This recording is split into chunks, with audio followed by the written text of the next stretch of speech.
DuckTales, Masters of the Genie. The news spread quickly. Scrooge McDuck was somewhere in Arabia, looking for Aladdin's magic lamp. Huey, Dewey, and Louie had gone along for the adventure. "Come on, lads," said Uncle Scrooge. "According to the map, Aladdin's cave is right around here." Suddenly, a loud boom made the mountain shake. The ground opened up and swallowed Scrooge. Down he fell. Luckily for him, his hiking rope was still tied to a rock. He swung just above the ground. Scrooge looked around. "Bless me bagpipes," he whispered. He was face to face with the famous magic lamp of Aladdin. But he was also face to face with his rival, Flint Heart Gloom Gold. "Glum Gold!" yelled Scrooge. "I'll bet you're the one who blasted the cave open." "Naturally," said Glomgold. "I've come for the lamp." "Oh, no, you don't. It's mine," cried Scrooge. They both grabbed the lamp. Thick yellowed smoke rose from the lamp and turned into a very fat person. "I am the genie of the lamp," he said. "Which one of you is my master? I can make three of your wishes come true." "I am," said Glomgold. "No, I am," said Scrooge. "Since you cannot agree, you must settle this with a contest," said the genie. "You will both race from here to your homes. The first one home will win the lamp." "That's not fair," said Glomgold. "I live farther away than Scrooge. Let's race to the hot ice cream parlor in Duckburg. Agreed?" By now, Huey, Dewey, and Louie were standing next to their uncle. "What should we do?" asked Dewey. "Take the genie home with you and wait," ordered Scrooge. "What a wonderful idea," said the genie. So Scrooge and Glomgold started their trek towards Duckburg. Meanwhile, in the blink, the genie and Scrooge's nephews were at Scrooge's mansions.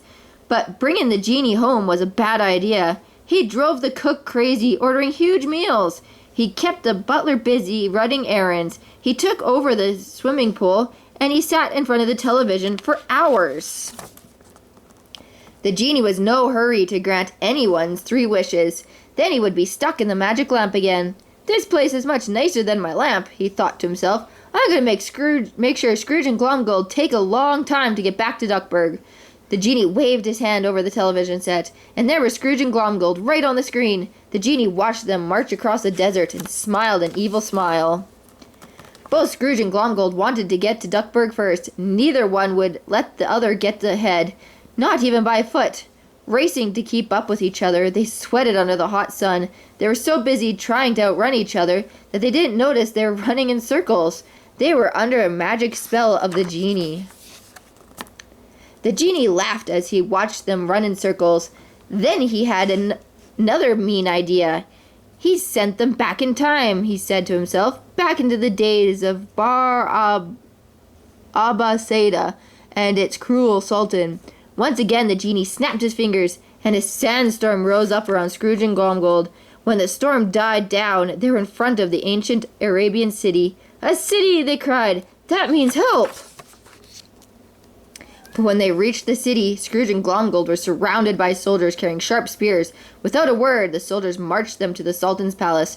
"What are you doing here?" demanded the Sultan. "Bar Abasada is a forbidden city. You must be spies." No, you're wrong," cried Scrooge. "We are lost in this desert. We only want to find our way home."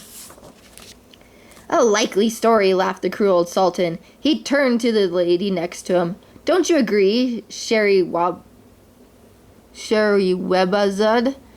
"They are strangers," said the lady. "Perhaps they really do not know that this is forbidden to visit our city. Please help us," begged Glomgold. "Enough! Take him to the crocodile pit," ordered the Sultan. The guards led him down to the dark cell with the pool in the center.